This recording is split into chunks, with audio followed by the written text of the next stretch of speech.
इस वीडियो में चर्चा करेंगे कि अतीक अहमद और अशरफ को गोली मारे जाने से ठीक 48 घंटे पहले क्या कुछ चल रहा था, कैसे थे वो 48 घंटे, क्या कुछ होने जा रहा था, क्या कुछ ऐसा था जो होने जा रहा था पर नहीं हो पाया, और क्या कुछ ऐसा था जिसे समय से पहले हो जाने से बहुत कुछ अब छूट सा गया है। चलिए पहले बात कर लेते हैं कि पूरा मामला किस तरह से शुरू होता है। 15 अप्रैल की रात आती है 10:35। प्रयागराज के कॉल्विन अस्पताल के बाहर 2 जीपें रुकती हैं। जीप से पहले कुछ पुलिसकर्मी उतरते हैं और उसके बाद अशरफ को उतारा जाता है। इसके बाद पुलिसकर्मी और अशरफ के सहारे से अतीक अहमद भी बाहर उतरता है। अतीक अहमद थोड़े भारी वजन वाला शख्स था। अशरफ ने काली टी शर्ट और पैंट पहनी हुई थी और अतीक सफेद कुर्ते में था। दोनों के हाथ में हथकड़ी लगी हुई थी। अगले 10 सेकंड में अस्पताल की तरफ बढ़ते ही ये मीडिया से घिर गए। एक पत्रकार ने पूछा, आज जनाजे में आप लोग नहीं गए? जनाजा किसका? असद का। असद कौन? अतीक का बेटा। इस बारे में आप क्या कहना चाहते हैं? इस पर अतीक बोला, नहीं ले गए तो नहीं ले गए। इसी समय अशरफ ने बोलना शुरू किया। मेन बात यह है कि गुड्डू मुस्लिम, और उसके बाद थाएं थाएं थाएं आवाज आती है और एक एक करके गोली पहले अतीक के सिर में उतरती है और उसके बाद अशरफ भी वहीं ढेर हो जाता है।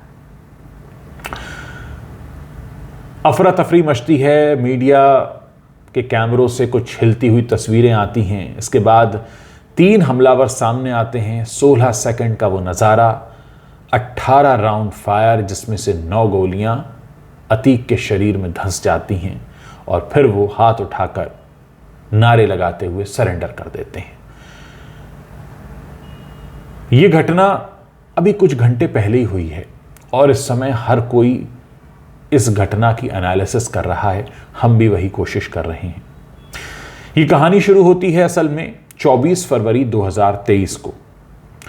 प्रयागराज के धूमनगंज इलाके में उमेश पाल और उनके 2 गनर की सरेआम हत्या कर दी जाती है।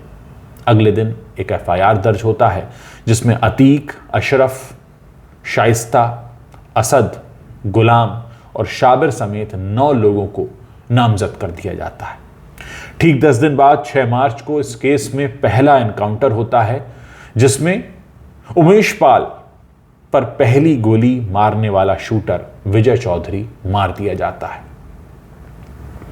27 मार्च की तारीख आती है दोस्तों। अतीक अहमद पहली बार गुजरात के साबरमती जेल से पेशी के लिए प्रयागराज लाया जाता है। कोर्ट ने उसे उम्र कैद की सजा सुनाई। इसके बाद उसे वापस साबरमती जेल भेज दिया जाता है। 12 अप्रैल को एक बार फिर अतीक और अशरफ को प्रयागराज लाया जाता है।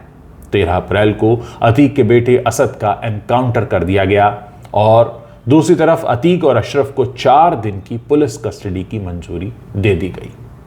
पुलिस कस्टडी मिलते ही अब लिखी गई अतीक और अशरफ के मर्डर की स्क्रिप्ट। 13 अप्रैल 2023 को 3 युवक, कासगंज का रहने वाला अरुण मौर्य, बांदा का रहने वाला लवलेश तिवारी और हमीरपुर का सनी सिंह, ये 3 युवक प्रयागराज पहुंचते हैं और एक लॉज में कमरा बुक कराते हैं। यानी 13 अप्रैल को ही ये तय हो गया था कि अब चंद घंटों का मेहमान है अतीक, क्योंकि ये तीनों एक ही मकसद से प्रयागराज में आए थे कि हमें कुछ बड़ा करके अपराध की दुनिया में अपना नाम बनाना है। तीनों ने हत्या की योजना पहले से बनाई हुई थी, बस सही वक्त का इंतजार था। तीनों अभियुक्तों ने पुलिस की शुरुआती बातचीत में खुद कबूला है और ये जो सारी जानकारी मैं आपको दे रहा हूं ये अलग अलग मीडिया रिपोर्ट्स के हवाले से दे रहा हूं। 14 अप्रैल को ये लोग रेकी करते हैं। इस बीच पता चलता है कि अतीक और अशरफ को पुलिस हिरासत में रोजाना अस्पताल ले जाया जाता है ताकि उनका मेडिकल चेकअप होता रहे। 14 अप्रैल को ये तीनों अस्पताल पहुंचकर रेकी करते हैं। यानी 15 अप्रैल को उन्होंने अंजाम दिया उससे कुछ घंटे पहले, एक दिन पहले, कि अतीक की गाड़ी कहाँ रुकती है, अंदर कैसे ले जाते हैं, कितने सुरक्षाकर्मी होते हैं और अतीक के सबसे करीब पहुंचने के लिए सबसे सही तरीका क्या होगा। उनको समझ में आता है कि हम मीडिया कर्मी अगर बन जाते हैं तो हम उसके सबसे करीब पहुंच जाते हैं। मीडिया वालों को इजाजत होती है सवाल पूछने की। अब तीनों ने डमी कैमरे और फर्जी माइक आईडी का इंतजाम किया। इसके बाद शनिवार को पूरे दिन दूसरे पत्रकारों के साथ अतीक पर नजर रखी। 15 अप्रैल को अब ये इंतजार कर रहे थे जिस रात इस घटना को अंजाम दिया गया। अतीक और अशरफ से धूमनगंज थाने में पूछताछ चल रही थी। इससे करीब 4 किलोमीटर दूर कसारी मसारी के कब्रिस्तान में उनके बेटे, अतीक के बेटे असद का शव दफनाया जा रहा था। शाम तक एटीएस हथियार तस्करी को लेकर अतीक और अशरफ से सवाल जवाब करती रही। रात अब 9 बज चुका था, यानी कोई नहीं जानता था कि अब 1.5 घंटे के अंदर अतीक इस दुनिया में नहीं होगा। रात करीब 9 बजे दोनों को पुलिस थाने से निकाला जाता है और उनकी निशानदेही पर जंगल से कुछ असलहा बरामद किया जाता है। कहा जाता है कि ये आईएसआई द्वारा भेजे गए हथियार थे। हथियार बरामद करने के बाद दोनों को एक मैंडेटरी मेडिकल चेकअप होता है। उसके लिए कॉल्विन अस्पताल ले जाया जाता है। इधर कॉल्विन अस्पताल में अरुण, सनी और लवलेश मीडिया पर्सन बनकर पहले से ही अतीक के आने का इंतजार कर रहे थे। यानी अतीक अस्पताल पहुंचता उससे पहले ही तय हो चुका था कि ये तीनों अब उसे इस दुनिया में रहने नहीं देंगे। 18 सेकंड में 20 राउंड फायर होते हैं। रात 10:35 का समय। अतीक और अशरफ को हथकड़ी लगाकर कॉल्विन अस्पताल के अंदर ले जाया जा रहा था। तीनों हत्यारे पिस्टल के साथ पत्रकार बनने का नाटक करते वहां खड़े थे और अतीक जैसे ही वहां आया, सबसे पहले अरुण मौर्य ने पिस्टल निकाली और अतीक की कनपटी से सटाकर फायर किया। यानी वो पिस्टल जो आपने देखी, जो अतीक के सर के पास आती है, उसको पकड़े हुआ था अरुण मौर्य।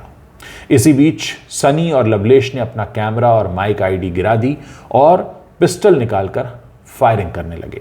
सुरक्षा में तैनात पुलिसकर्मी पीछे हट गए। अगले 18 सेकंड में बड़ी इत्मीनान से करीब 18 से 20 राउंड फायर किया गया। इसके बाद दोनों हत्यारे लवलेश और अरुण हाथ उठाकर नारे लगाते हुए सरेंडर सरेंडर चिल्लाने लगे। सनी जमीन पर लेट गया। पुलिस ने तीनों को पकड़ लिया। अशरफ का शरीर तुरंत ही शांत हो चुका था, जबकि अतीक के शरीर ने थोड़ी देर हरकत की और उसके बाद फिर वो थम गया। इस घटना में एक पुलिसकर्मी है मान सिंह, उनके दाहिने हाथ में गोली लगी। हमलावरों का एक साथी अपने ही साथियों की क्रॉस फायरिंग में घायल भी हुआ। अतीक और अशरफ की हत्या भले ही कैमरे पर लवलेश, अरुण और सनी ने की हो, लेकिन इसके पीछे किसकी साजिश है यह अभी तक पता नहीं चला है। अतीक और अशरफ की हत्या में इंपोर्टेड जिगाना पिस्टल का इस्तेमाल किया गया। इसकी कीमत करीब 5 से 7 लाख रुपए की होती है। तीनों अभियुक्त गरीब घरों से हैं। इन्होंने इतनी महंगी ऑटोमेटिक पिस्टल का इंतजाम कैसे किया, ये अभी तक एक सवाल बना हुआ है। लवलेश मैंने आपको बता ही दिया बांदा का है, अरुण कासगंज का है, सनी हमीरपुर का है। तीनों अलग अलग के इलाकों के एक छुड़भैये हैं। एक साथ कैसे आए ये तीनों को, क्योंकि ये तीनों इलाके अलग अलग हैं, एक ही गांव के नहीं हैं ये। और मीडिया पर्सन बन के जाना है, पुलिस की घेराबंदी कम होगी, इनको ये सारे आइडियाज कौन दे रहा था? अब कहा यह जा रहा है कि इनके पीछे कोई एक मास्टरमाइंड भी हो सकता है। आप जानते हैं कि माफिया अतीक अहमद के खिलाफ जबरन वसूली के मामले थे, जमीन हड़पने के मामले थे, अपहरण का मामला था, हत्या के मामले थे, 100 से ज्यादा मामले थे। शायद उसे भी नहीं पता था कि उसने कितने अपराध किए हैं। उधर ईडी ने भी बुधवार के दिन प्रयागराज में माफिया अतीक अहमद और उसके करीबियों के करीब 15 ठिकानों पर छापेमारी की थी और किसी साथी को हो सकता है कि पर्दाफाश होने का खतरा लग रहा हो और इसी डर से उसने इन शूटर्स को सुपारी दी हो। कुछ भी हुआ हो सकता है, क्योंकि हो सकता है अभी बहुत से लोग ऐसे पर्दे के पीछे हैं जिनसे अभी पर्दा नहीं उठा है, लेकिन वो इसके पीछे हो सकते हैं। अतीक को लगातार मीडिया कवरेज भी मिल रहा था और हो सकता है कि कुछ लोगों ने उससे भी परेशान आकर इस पर अटैक किया हो। तमाम चीज़ें हो सकती हैं। देखिए अभी बहुत जल्द होगा ये सब कहना। बहरहाल अभी स्थिति है कि अतीक और अशरफ की हत्या की जांच के लिए 16 अप्रैल के दिन एक 3 सदस्यीय न्यायिक आयोग जो होता है, कमेटी, न्यायिक कमेटी बना दी गई है। और इस आयोग में जो लोग हैं, हाई कोर्ट के रिटायर्ड जस्टिस हैं अरविंद कुमार त्रिपाठी जी हैं, रिटायर्ड डीजीपी हैं सुबेश कुमार सिंह और रिटायर्ड जिला जज हैं ब्रजेश कुमार सोनी, और इनको 2 महीने का समय दिया गया है। 2 महीने के अंदर ये अपनी रिपोर्ट पेश करेंगे और फिर पता चलेगा कि ये कैसे इतना महंगा पिस्टल इन छिड़भैयों के पास आया, कैसे ये पहुँचे, कैसे इन्होंने योजना बनाई, इनके पीछे कोई है, किसने इनको दिमाग दिया, क्योंकि शुरुआती उसमें लग नहीं रहा कि इनके पास इतना दिमाग हो सकता है। जिस तरीके से इन्होंने घटना को अंजाम दिया, निश्चित तौर पर कोई हो सकता है कि इसके पीछे हो। देखेंगे इस सिलसिले में जो भी बातें सामने आती हैं आपको बताते रहेंगे। फिलहाल इस वीडियो को आप शेयर कर सकते हैं अगर आपको लगा हो कि जानकारी ठीक ठाक है और आप चाहते हैं तो हम इस पर और भी डिटेल में बात करते रहेंगे।